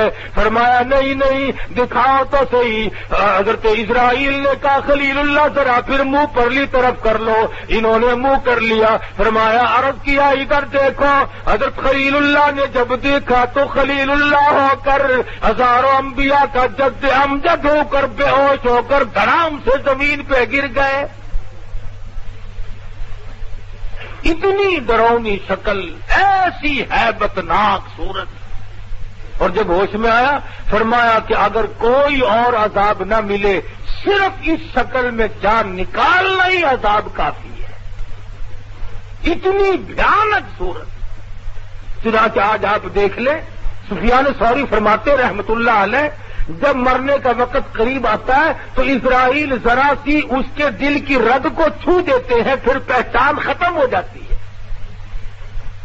آج آپ دیکھ لیں مرنے والوں کو کلمہ بڑا کم نصیب ہو رہا ہے. پہلے زمانے میں بچہ جب گرتا تھا تو ماں کہا کرتی تھی بسم اللہ, چوٹ نہیں لگتی بسم اللہ کہنے سے. اب جب ایکسیڈنٹ ہوتا, پچھلے دنوں میں گجرانوالہ سے لاہور کی طرف آ رہا تھا, ٹکر جو ہوئی آپ یقین کریں گے مسجد میں بیٹھا ہوں, ڈرائیور بھی سواری بھی بجائے اس کے کہ اللہ اکبر یا اللہ حفاظت فرما یا اللہ توبہ ہماری, چھوٹا بڑا آگے پیچھے سب گالیاں, او تیری بہن او تیری ماں, یعنی گالیاں بکتا ہوا مسلمان مر رہا ہے. آج ایک مرتبہ مرید کا علاقہ ہے, مرید کے اسٹاف ہے لاہور کے پاس, وہاں سے گزرنے لگے, ایک ویگن کی ٹرک کی ٹکر ہو گئی. ڈرائیور صاحب اسٹیئرنگ اور اس کے سیٹ کے سریے میں پھنسے ہوئے ہیں, جان نکل رہی ہے اور گالیاں بک رہے ہیں. اندازہ تو لگاؤ کیا بنا اس زندگی کا. اگر مرتے وقت کلمہ بھی نصیب نہ ہوا تو لعنت ہے اس زندگی پہ. کیا بنا اس وزارت کا, کیا بنا اس صدارت کا, کیا بنا اس امارت کا, اور کیا ہے وہ ذمہ داری, اور کیا ہے وہ تاجر پنا. مرتے وقت اگر کلمہ نصیب نہیں تو لعنت بڑی زندگی. اور وہ کلمہ اعمال سے نصیب ہوتا ہے. حدیث پاک میں آتا ہے کہ کچھ لوگ ایسے ہیں جو کلمہ یاد نہ رہے تو ملک الموت خود یاد دلاتا ہے کہ میں تجھے لینے آ گیا ہوں, پر لا الہ الا اللہ محمد رسول اللہ. سب کے لیے نہیں, جس کو وہ چاہتا ہے فرشتہ بھی یاد دلاتا ہے, فرشتہ بھی یاد دلاتا ہے. ہمیں یاد کون دلائے؟ گھر والوں کو تو پڑ جاتی ہے, خدا جانے چابیاں کہاں رکھی ہیں, بینک کی چیک بک پتہ نہیں کس کے پاس ہے. صاحب میرے ساتھ تو بولنا چولنا کافی دنوں سے بند تھا, خدا جانے کہاں رکھا ہوگا. وہ مر رہا ہے, انہیں فکر پڑ رہی ہے. 2 گز کفن کے ٹکڑے کے سوا اور مزید کسی کو کوئی حصہ نہیں ملتا. اللہ والوں نے اپنی زندگیوں میں سب کچھ قربان کر دیا. حافظ ضامن صاحب شہید سب کا تو رحمت اللہ علیہ, قطب عالم حضرت مولانا رشید احمد صاحب گنگوہی سب کہہ دو رحمت اللہ علیہ. اللہ اللہ, بعض بد نصیبین اللہ والوں کے نام سے بھی چڑ, جنہوں نے دین کا کام کیا ان سے چڑ, اور جو حلوہ کھا کر ڈکارے مارتے پھرے ان سے راضی. ہاں دیکھو نا کیسا وقت آیا. حافظ صاحب سامنے آئے اور مسکرا کر کے کہنے لگے حضرت جی آج تو میرا جی چاہتا ہے. فرمایا کائے کو؟ کہنے لگے بس آج تو بڑا ہی جی چاہتا ہے. پوچھا کس چیز کو؟ تیسری مرتبہ کا آج تو میرا جی چاہتا ہے گنگوئی تیری گود ہو میرا سر ہو اور سورت یاسین کی تلاوت اور میرا آخری وقت ہو میرا سینہ ہو کافر کی گولی ہو. تمنا ہے میری آرزو ہے میری. نئے کپڑے پہنے ہوئے ہیں خوشبو لگائی ہوئی ہے السلام علیکم السلام علیکم سب سے سلام کرتے پھر رہے. کچھ دیر کے بعد شاملی کا میدان گرم ہوا انگریز کے ہاتھوں گولی لگی. حافظ ضامن صاحب کا سر تھا گنگوہی کی گود تھی سورت یاسین کی تلاوت ہو رہی تھی اور دنیا سے رخصت ہو رہے تھے. تو آج ہماری تو یہ تمنائیں بھی نہیں کہ قرآن سنتے قرآن پڑھتے موت آئے. بڑا مشکل معاملہ. شیخ العربی والعجم حضرت مولانا سید حسین احمد صاحب مدنی سب کہہ دو رحمت اللہ علیہ بڑے اونچے مقدر والے بزرگ 31 حج اللہ نے نصیب فرمائے. اور یہ جو مولانا کو گالیاں دیا کرتے تھے نا لوگ جو دے رہے ہیں نمبر وار سب کو پتہ لگ رہا ہے.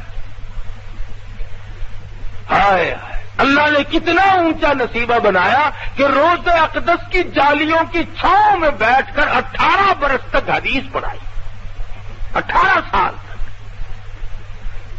اور جو نبی کے عاشق بنے پھرتے ہیں ان کو ایک دن بھی موقع نہ ملا کہ کالی کملی والے کے گنبد خضرا کے پاس بیٹھ کر حدیث پڑھا. حدیث تو آتی ہی نہیں پڑھائے کیا.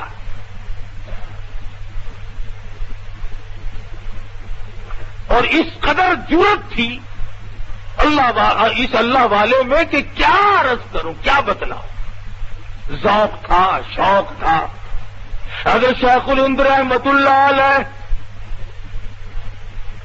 انگریز کی فوج میں مسلمان بھرتی ہوتے تھے اور ترکستان پہ حملہ کرتا تھا انگریز. تو علماء اللہ والوں نے دستخط کرنے سے انکار کر دیا کہ یہ مسلمانوں کو مسلمانوں کے ہاتھوں سے انگریز مرواتا ہے لہذا اس کی فوج میں بھرتی نہیں ہونا چاہیے. تو میرے جیسے جو تھے ملا ملانے انہوں نے دستخط کیے خوب پیسے لیے. شیخ الہند کی باری آئی فرمایا ہرگز نہیں اس فتوے پہ دستخط نہیں کیے جا سکتے. چنانچہ شیخ الہند رحمت اللہ علیہ کو جیل جانا پڑا. کالے پانی میں زندگی گزارنی پڑی. 36 سیر مکئی کھڑے کھڑے پیستے. بتانا یہ چاہتا تھا کہ جس وقت حضرت شیخ الہند رحمت اللہ علیہ کی وفات ہوئی اور غسل دینے لگے تو کہیں کہیں کالا کالا نشان تھا کہیں کہیں.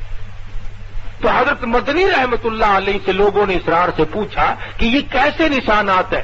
فرمایا جا کھڑے ہو کر چکی چلایا کرتے تھے دائیں بھی بائیں بھی اوپر بھی نیچے بھی خاردار نوکدار تار لگے ہوئے تھے جھکنے نہ پائے سیدھے نہ ہونے پائے. چکی بھی چلاتے تھے کبھی کبھی بے ہوش ہو کر گر پڑتے تھے. یہ سب نوکیں چبھ جاتی تھی.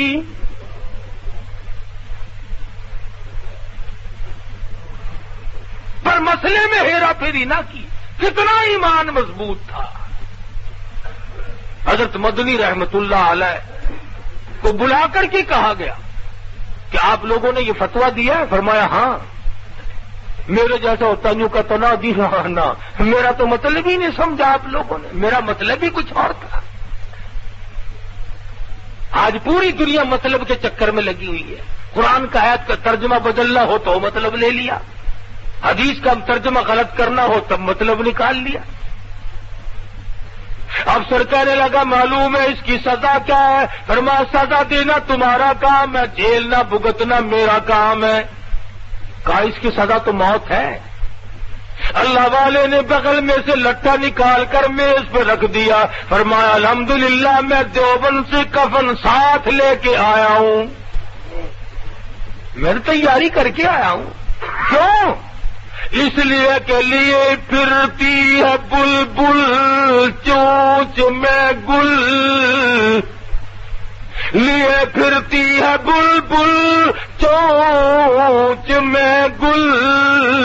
اور ڈھونڈتی ہے شہید ناز کی تربت کہاں ہے. میں تو تلاش کرتا پھرتا ہوں کب وہ وقت آئے اللہ کی راہ میں مجھے شہید کیا جائے. اللہ والے تو اللہ ہی کے نام پہ مرنا چاہتے ہیں. یہ ہم دنیا دار لوگ جو ہیں ہم یہ چاہتے ہیں کہ صاحب جب موت آئے تو ہم روپیہ گن رہے ہوں اور موت آ رہی ہو. موت آئے تو ہم کسی کی بہو بیٹی کی آبرو اتار رہے ہوں اور ہماری موت آئے. تو فرمایا اتقوا اللہ حق تقاتہ ولا تموتن الا وانتم مسلمون. ڈرو اس پروردگار سے جیسا کہ ڈرنے کا اس سے حق ہے. اتنے ڈرو کہ موت آ جائے اور تم فرما بردار ہو کر کے دنیا سے رخصت ہو رہے ہو. حدیث میں ہے فرمایا نبی کریم صلی اللہ تعالی علیہ وسلم نے کہ روزانہ صبح کو جب سورج نکلتا ہے تو وہ اعلان کرتا ہے کہ او مسلمان بندے میں آج جو دن نکلا ہوں تیری عمر میں پھر یہ دن کبھی نہیں نکلے گا. کچھ نیکی کما لے, کچھ کر لے اگر کچھ کرنا ہے, ورنہ یہ دن نہیں پھر آئے گا. تو عمر بیت رہی ہے 60, 50, 70, 80, 40 سال کی عمریں عام لوگوں کی ہو گئی ہیں, لیکن اب تک ہمیں خوف خدا نصیب نہیں ہوا. اب تک ہم نے یہ کبھی نہیں سوچا کہ وہ اندھیری کوٹڑی, وہ پل صراط کی راہ, وہ میدان محشر کی تباہی اور وہ قیامت کا خوفناک منظر کس طرح پہ ہم لوگ بھگتے ہیں. سوچتے ہی نہیں. نہ امیر سوچے, نہ غریب سوچے, نہ ذمہ دار سوچے, نہ تاجر سوچتے, نہ وزیر سوچتے ہیں, نہ سفیر سوچتے ہیں. سارا رڑم پڑم معاملہ ہوا ہے بس. تو آخر کار زندگی بنے گی کیسے؟ فرمایا واعتصموا بحبل اللہ جمیعا ولا تفرقوا واذکروا نعمت اللہ. اللہ کے دین کی رسی کو اکٹھے ہو کر مضبوطی کے ساتھ پکڑ لو, ایک راستے پہ قائم رہو, ایک نبی کے امتی ہو. اب کچھ لوگوں کو جب تک وہ گالیاں نہ دے دے اس وقت تک مزہ نہیں آتا. بتاؤ اکٹھے کیسے ہوں؟ جب تک وہ اللہ والوں کو گالیاں نہ بکیں اس وقت تک ان کا ایمان ٹھنڈا نہیں ہوتا, نہ دل ٹھنڈا ہوتا ہے. اور بعض بد نصیب تو مدنی کریم صلی اللہ علیہ وسلم کے جانثار, نبوت کے چشمدید گواہ, قرآن کے اترنے کے گواہ, حضور کے جانثار, حضور کے پیٹ پہ بندھے ہوئے پتھر کو کھلوانے والے صحابہ کرام کو بھی بکواس کر دیتے ہیں.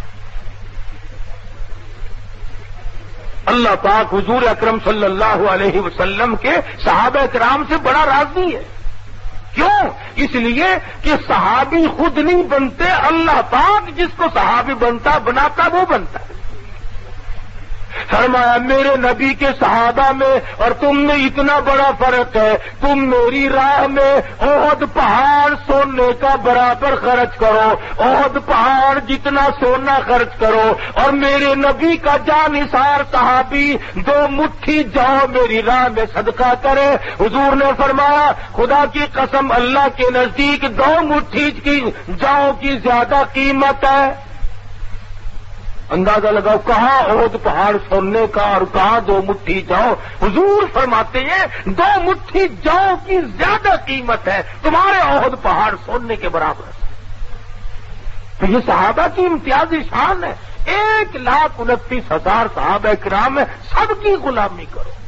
الحمدللہ میں صدیق کا بھی غلام ہوں, علی مرتضیٰ کا بھی غلام, فاروق اعظم کا بھی غلام, عثمان غنی کا بھی غلام, تمام صحابہ کرام کے غلام, اہل بیت کے بھی ہم غلام. بدقسمتی سے بعض لوگ اپنی منمانی کرتے, ان لوگوں کو جو نبی کے دائیں بائیں سوئے ہوئے الٹ پلٹ بکتے رہتے ہیں اور بڑا خوش ہوتے ہیں, ہاں ہم نے بڑے وعدے کیے ہیں, صدیق اکبر کو گالیاں دے دی. اور نالائقو باز آؤ, حضور اکرم صلی اللہ علیہ وسلم کے دائیں بائیں سونے والے کبھی غلط کار نہیں ہو سکتے. جنت البقیع میں 10,000 سے زیادہ حضور کے جرنیل سوئے ہوئے. جنت المعلی میں کتنے پیغمبر خدا صلی اللہ علیہ وسلم کے صحابہ سوئے ہوئے.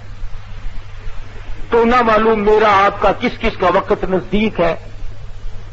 حدیث میں فرمایا نبی کریم صلی اللہ علیہ وسلم نے بسا اوقات ایسا ہوتا ہے کہ وہ دلہا بن کے شادی کرنے کے لیے چلا ہے، حالانکہ اس کا نام مردوں کی فہرست میں آ چکا ہوتا ہے۔ شب برات کی جو رات ہے، اس رات میں پورے سال مرنے والوں کی فہرست فرشتوں کی آواز جلا دینے والا تھا، برباد کر دینے والا تھا۔ اس لیے اپنے اندر اللہ سے ڈر پیدا کرو، خوف اپنے دلوں پہ مسلط کرو، قبر کا اندھیرا یاد کرو، قیامت کا خوفناک منظر یاد کرو۔ اللہ پاک مجھے اور آپ کو سچا مسلمان پکا دیندار بنائے، اور اپنے بندے اللہ پاک ہم سب کو بنائے، حضور کریم صلی اللہ علیہ وسلم کی عظمت محبت عطا فرمائے۔ وآخر دعوانا الحمدللہ رب العالمین۔ شہید اسلام مولانا محمد یوسف لدھیانوی رحمہ اللہ کی آواز میں درس قرآن، درس حدیث اور اصلاحی مواعظ۔ خالق و کلی شیء، ہر چیز کے پیدا کرنے والا، ہر چیز اس کی مخلوق اور وہ سب کا خالق۔ جبکہ شہید اسلام کی تصانیف آن لائن پڑھ بھی سکتے ہیں۔ اس کے